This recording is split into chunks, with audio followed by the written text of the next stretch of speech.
Hello friends, welcome to Gomathi's kitchen. இன்னைக்கு நம்ம பார்க்க போற ரெசிபி பாத்தீங்க அப்படினா நம்மளோட தோட்டத்துல மீன் குழம்பு செய்ய போறோம். அதுவும் பாரம்பரிய முறைப்படி மண்பானையை வச்சு விறகடுப்புல வச்சு சமைக்க போறோம். இன்னைக்கு நான் பண்ணியிருக்கிற அளவுன்னு பாத்தீங்கன்னா 10 பேர் சாப்பிட்ற மாதிரி மீன் குழம்பு செஞ்சிருக்கிறேன்.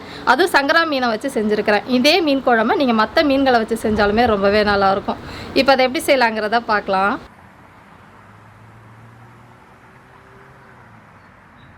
இப்போ மீன் குழம்பு செய்கிறதுக்கு நான் எடுத்துருக்கிறது 1.25 கிலோ அளவுக்கு சுத்தப்படுத்தின சங்கரா மீன் முழுசாகவே எடுத்துருக்கிறேன். தலையை மட்டும் கட் பண்ணிவிட்டு இதுக்கு பதிலாக நீங்கள் மற்ற மீன் கூட சேர்த்துக்கலாம்.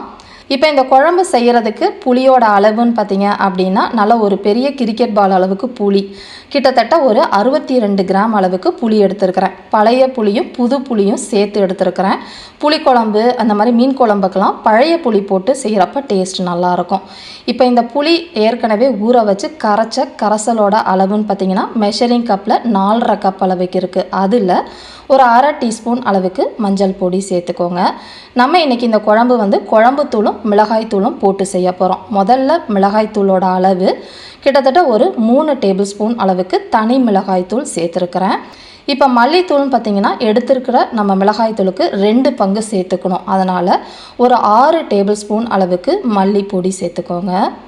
இப்போ இதுலேயே இந்த குழம்புக்கு தேவையான அளவு உப்புன்னு பார்த்தீங்கன்னா ஒரு 2 டேபிள் ஸ்பூன் அளவுக்கு கல் உப்பு சேர்த்துருக்கிறேன். இதுவே டேபிள் சால்ட்டுனா 1.5 டேபிள் ஸ்பூன் மட்டும் சேர்த்துட்டு கூடவே நல்ல ஒரு மீடியம் சைஸில் 2 தக்காளியை கைகளால் கசக்கி எடுத்து வச்சுருக்கிறேன். அதோட அளவு கிட்டத்தட்ட 1 கப் அளவுக்கு இருக்குது.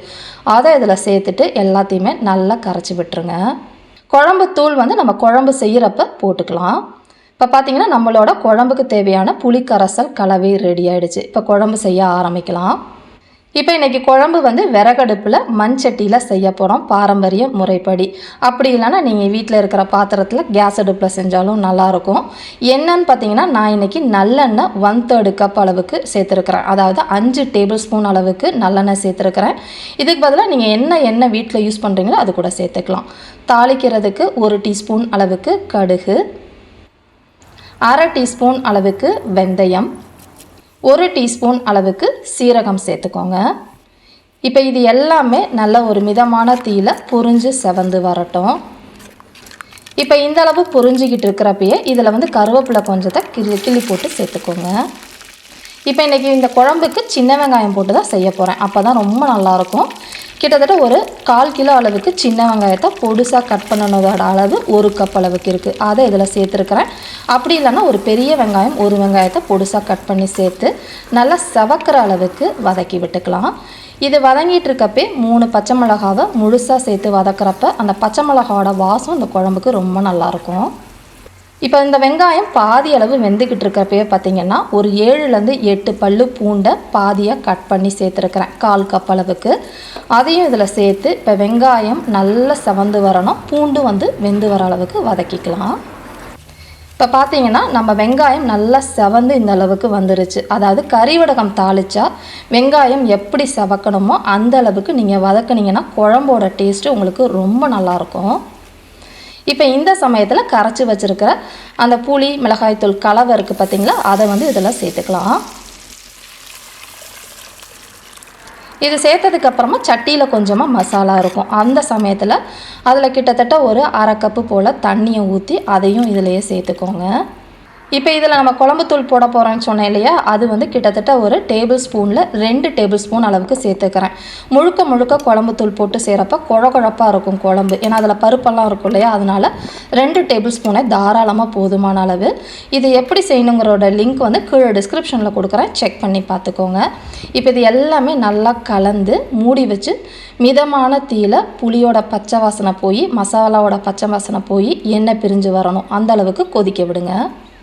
இப்போ குழம்பு பார்த்திங்க அப்படின்னா 5-6 நிமிஷமாக கொதிச்சுக்கிட்டு இருக்குது. இப்போ இந்த சமயத்தில் 1 கப் அளவுக்கு துருவின தேங்காவை எடுத்து முதல் பால் 2வது பால் 2யும் சேர்த்தது 1 கப் அளவுக்கு இருக்குது. அதாவது ஒரு சின்ன மூடி தேங்காவை முழுசாக துருவி பால் எடுத்து சேர்த்துருக்குறேன். இந்த தேங்காய் பால் போட்டதுக்கு அப்புறமும் குழம்பு இன்னுமே நல்லா கொதிச்சு வரணும். சில பேர் கேட்பீங்க, தேங்காய் பால் போட்டு கொதிக்க விட்டால் குழம்பு திரிஞ்சிருமான்னு. கட்டாயம் தெரியாது. மீன் குழம்புக்கு அந்த பாலும் கொதித்து எண்ணெய் பிரிகிறப்ப தான் டேஸ்ட்டு கூட இருக்கும் உங்களுக்கு. இப்போ பார்த்தீங்கன்னா நல்லா கொதிச்சு வந்துருச்சு. கிட்டத்தட்ட ஒரு 12 நிமிஷமாக விறகடுப்பில் கொதிச்சுக்கிட்டு இருக்குது. இப்போ இந்த சமயத்தில் மாங்காய் போட்டு இன்றைக்கி இந்த குழம்பு வைக்க போகிறோம். உங்களுக்கு மாங்காய் பிடிக்கல அப்படின்னா மாங்காய் போட வேண்டாம். போட்டு செய்கிறப்ப டேஸ்ட்டு நல்லாயிருக்கும்.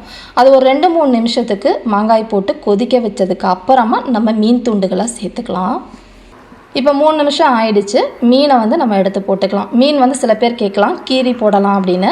அந்த மாதிரி போடுறப்ப மீனில் குழம்பு ஊறினதுக்கு அப்புறமா எடுக்கிறப்ப உடஞ்சிருது. அதனால் நான் முழுசாகவே சேர்த்துக்கிறேன். இப்போ மீனை போட்டதுக்கு அப்புறமா மெதுவாக கிளறி கொடுங்க. ரொம்ப வேகமாக கிளறினீங்கன்னா மீன் உடஞ்சிடும். இப்போ மீனை போட்டதுக்கு அப்புறமா இது வேகிறதுன்னு பார்த்தீங்க அப்படின்னா அடுப்புலேருந்து பாதி விறகை எடுத்துருங்க. எடுத்துட்டு கொஞ்சம் கருவேப்பிலை போட்டு மூடி வச்சுடுங்க.